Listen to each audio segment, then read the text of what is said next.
Assalamualaikum warahmatullahi wabarakatuh. Perkenalkan, nama saya Rabiatul Adawiyah dengan NIM 24006200 dari Prodi Bimbingan dan Konseling.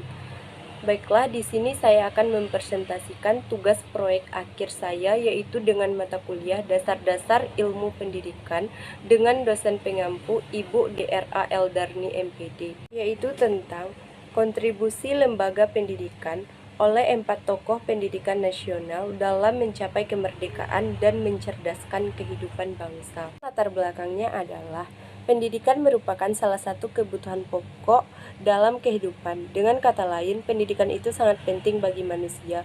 Pentingnya pendidikan ini diteliti oleh beberapa tokoh dan para pemikir tentang pendidikan.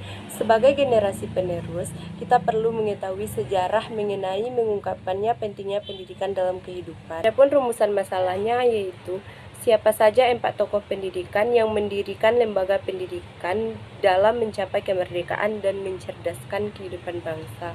Apa kontribusinya dalam mencapai kemerdekaan dan mencerdaskan kehidupan bangsa? Adapun 4 tokoh yang mendirikan lembaga pendidikan dalam mencapai kemerdekaan dan mencerdaskan kehidupan bangsa Indonesia, yaitu yang pertama adalah tokoh Ki Hajar Dewantara. Ki Hajar Dewantara lahir di Yogyakarta pada tanggal 2 Mei tahun 1889. Ki Hajar Dewantara ini yaitu dengan namanya adalah R.M. Suwardi Sudjaningrat. Ki Hajar Dewantara atau Suwardi Sudjaningrat ini dia itu memiliki kepribadian yang sangat sederhana dan ia pun dekat dengan masyarakatnya. Apa saja kontribusi Ki Hajar Dewantara dalam mendirikan lembaga pendidikan dan mencerdaskan kehidupan bangsa?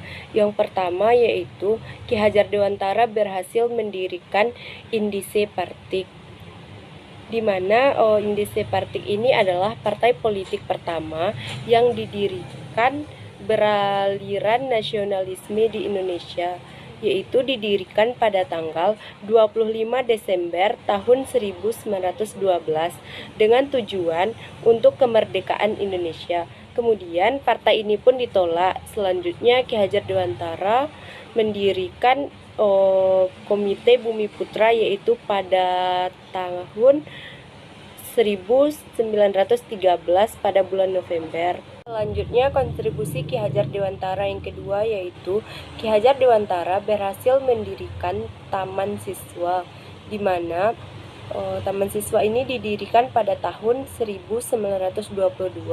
Lembaga ini bertujuan untuk memberikan pendidikan kepada rakyat kecil pada masa penjajahan Belanda. Visi pendidikan yang diusung oleh Ki Hajar Dewantara dalam mendirikan Taman Siswa adalah untuk pengembangan karakter dan kemandirian siswa. Dengan melalui Taman Siswa, Ki Hajar Dewantara mendorong pemberian pendidikan yang tidak hanya bersifat akademis, tetapi mengutamakan nilai-nilai moral dan nilai-nilai kebangsaan. Kemudian kontribusi Ki Hajar Dewantara yang ketiga adalah yaitu sebagai Bapak Pendidikan Indonesia. Ki Hajar Dewantara dikenal sebagai pencetus Hari Pendidikan Nasional, yaitu diperingati setiap tahun pada tanggal 2 Mei. Adapun kontribusi Ki Hajar Dewantara yang keempat adalah pengaruh pemikirannya pada pendidikan modern di Indonesia dipakai sampai saat ini, yaitu Ki Hajar Dewantara sangat menekankan pentingnya pendidikan karakter, kemandirian, dan nasionalisme. Pemikirannya ini menginspirasi banyak pendidik dan pemikir pendidikan di Indonesia lainnya. Adapun dasar-dasar pendidikan menurut Ki Hajar Dewantara, yang pertama yaitu adalah sistem Among. Sistem Among ini maksudnya yaitu di mana memberikan kesempatan seluas-luasnya pada kemandirian peserta didik. Peserta didik didorong untuk mengembangkan disiplin, yaitu melalui pengalaman, pemahaman, dan upayanya sendiri. Kemudian Tut Wuri Handayani. Tut Wuri Handayani itu artinya di belakang seorang guru itu harus memberikan dorongan atau arahan. Kemudian yang ketiga adalah Ingarsa Sung Tulada, yaitu ketika guru berada di depan, seorang guru itu harus memberikan contoh teladan atau contoh tindakan yang baik. Wafatnya Ki Hajar Dewantara. Perjuangan Ki Hajar Dewantara ini belum selesai untuk mendidik penerus bangsa, tetapi pada tahun 1959, tepatnya pada tanggal 26 April, Ki Hajar Dewantara meninggal dunia dan ia pun dimakamkan di pemakaman keluarga Taman Siswa Wijaya Brata, Yogyakarta. Tokoh kedua yang mendirikan lembaga pendidikan nasional dalam mencapai kemerdekaan dan mencerdaskan kehidupan bangsa yaitu adalah Ahmad Dahlan, di mana Ki Haji Ahmad Dahlan ini yaitu seorang tokoh yang kelahiran di Yogyakarta pada tahun 1868. Ki Haji Ahmad Dahlan ini yaitu bernama Muhammad Darwis.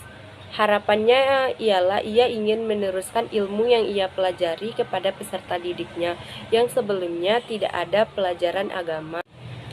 Adapun kontribusi Ki Haji Ahmad Dahlan. Ki Haji Ahmad Dahlan berhasil mendirikan Madrasah Ibtidaiyah Diniyah pada tahun 1911. Sekolah yang ia dirikan ini yaitu berbeda dengan sekolah pada umumnya.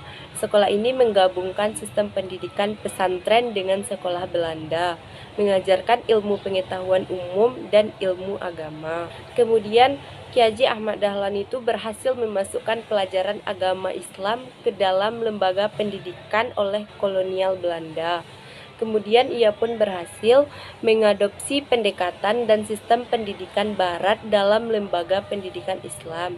Kemudian dia juga berhasil menggabungkan pelajaran agama dalam pelajaran umum.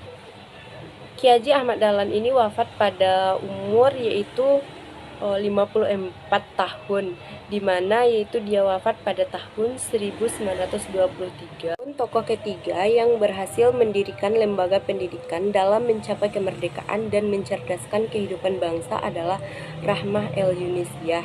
Rahmah El-Yunisiah ini adalah seorang wanita yang tangguh di mana ia lahir pada tanggal 26 Oktober tahun 1900 di Padang Panjang. Sebagai seorang tokoh pendidikan, Rahmah El-Yunisiah ini memiliki visi yang itu memberikan pendidikan yang berkualitas kepada perempuan dan fokus kepada ajaran agama Islam. Adapun kontribusi Rahmah El-Yunisiah di dalam pendidikan yaitu Rahmah El-Yunisiah berhasil mendirikan perguruan diniyah putri yang didirikan pada tahun 1923 yang menjadi pusat pendidikan Islam yang terkenal di Sumatera Barat. Lembaga ini memberikan pendidikan formal dan keagamaan kepada para siswi serta mendorong pengembangan potensi dan kepemimpinan perempuan. Rahmah El-Yunisiah dikenal karena dedikasinya dalam mengadvokasi pendidikan perempuan dan pembelaan terhadap hak-hak perempuan dalam masyarakat. Rahmah El-Yunisiah ini wafat pada tanggal 26 Februari pada tahun 1969 dan ia pun dimakamkan di dekat perguruan yang ia dirikan. Dan tokoh keempat yang mendirikan lembaga pendidikan dalam mencapai kemerdekaan dan mencerdaskan kehidupan bangsa adalah Muhammad Syafi'i. Muhammad Syafi'i ini lahir pada tahun 1893 di Ketapang, Kalimantan Barat. Adapun pemikiran Muhammad Syafi'i yaitu yang pertama adalah berpikir logis dan rasional serta aktif. Kemudian tujuan pendidikan Muhammad Syafi'i ini adalah pertama yaitu membiasakan anak-anak untuk berpikir rasional. Kedua, membiasakan mereka untuk bekerja secara teratur dan bersungguh-sungguh. Yang ketiga yaitu membiasakan mereka untuk menjadi orang baik. Yang keempat, menanamkan rasa solidaritas. Adapun kontribusi Muhammad Syafi'i berhasil mendirikan INS di Kayu Tanam, Sumatera Barat pada tanggal 31 Oktober 1926. Muhammad Syafi'i juga pernah menjadi Menteri Pengajaran dan Muhammad Syafi'i itu diangkat pada saat kabinet Syarif dan Muhammad Syafi'i meninggal pada tanggal 5 Maret 1969. Sekian yang dapat saya sampaikan. semoga bermanfaat. Assalamualaikum warahmatullahi wabarakatuh.